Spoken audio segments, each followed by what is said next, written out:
So today we're going to do some ice fishing trap modifications. The boys got some for Christmas, a little different than what we normally use. Seem to be a great little trap. They come from Walmart. I like them. We've used them once so far. They're similar to my Polar tip-ups. They worked great the other day, but I came into one thing that I didn't like. The string guide,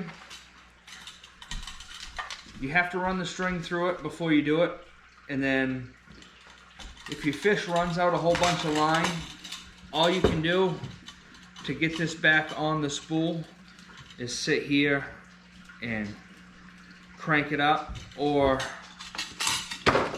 turn it around and spin it up this way. And it doesn't seem like much when you do a little bit, but when you do about 50 yards of it, your fingers get pretty tired. So we're going to modify these to be more like my Polar tip-ups. So all we're going to do,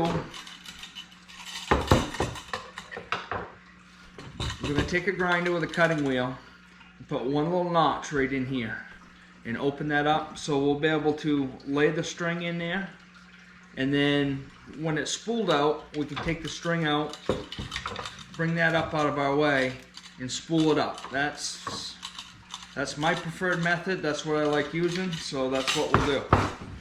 So we'll make one little quick cut here and show you what we've got going on.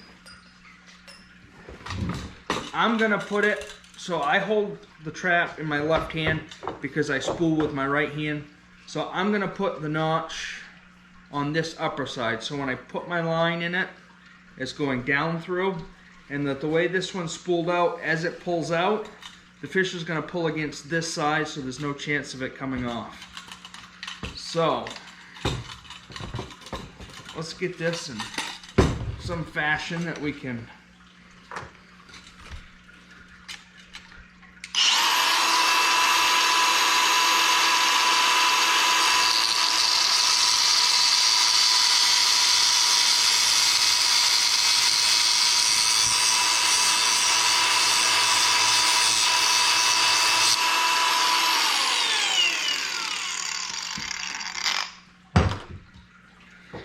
And that's all we're going to need for that. Just make sure you've got no sharp edges in there. This one cleaned up pretty good. So now, if we have a bunch of string out, okay, I can just drop that right down through there. And as that fish pulls that out, okay, we get a bunch of line out.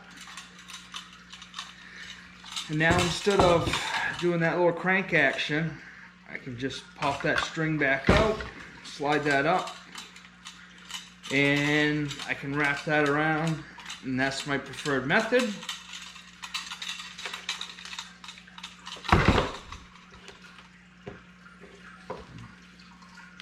We're also messing with some steel leaders here. We're getting set up for pike fishing tomorrow. So, one other thing I learned through some investigating, because I haven't bought traps in a long time. I guess these are windproof. So, when that's set up, and what I didn't know, I'm used to the tip-ups, but this wind catch actually goes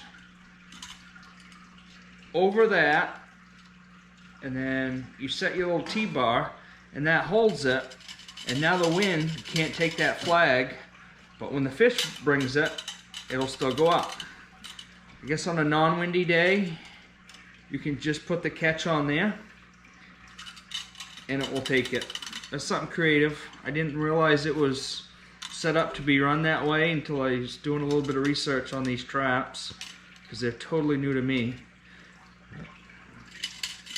Wind traps with a Polar tip-up without these wind keepers are inevitable on a windy day. So I'm curious. Tomorrow we're supposed to have 10 to 15 mile an hour winds, so we'll see how well that works.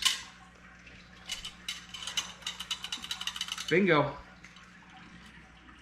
So get a little bonus footage for you on this. We set this one all up the other day. We did the drill method. If you've watched some of the other videos, you've seen, but with these tip-ups, I just put my cordless drill on here when I spool these up. One thing we forgot to do the other day is to keep my marker when we're setting depth. If I find that they're biting at a certain footage in the water column, we're going to keep putting our new bait back down there after we get a strike. The fish have a tendency to stay in the same area when they're biting for food. I use buttons on mine. There's a lot of people that use a lot of different things, but I've always used buttons, and there's easier methods, but this one always seems to work for me. I don't ever have to look for an elastic to put on there. I don't have to look for a little tiny bobber to clip on there. This works well. I just run the string through the button, and then that button, as it stays taut, will stay right where I set it. So I just slide that button up a little bit.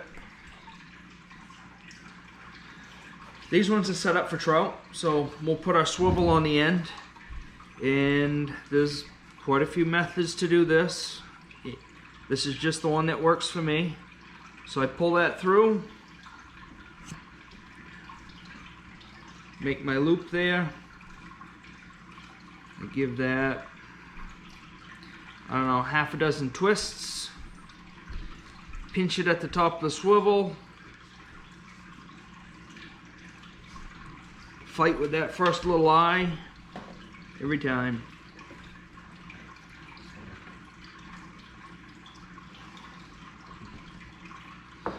Slide that up through, pinch it, and then slide the wraps down, and then that is nice and tight.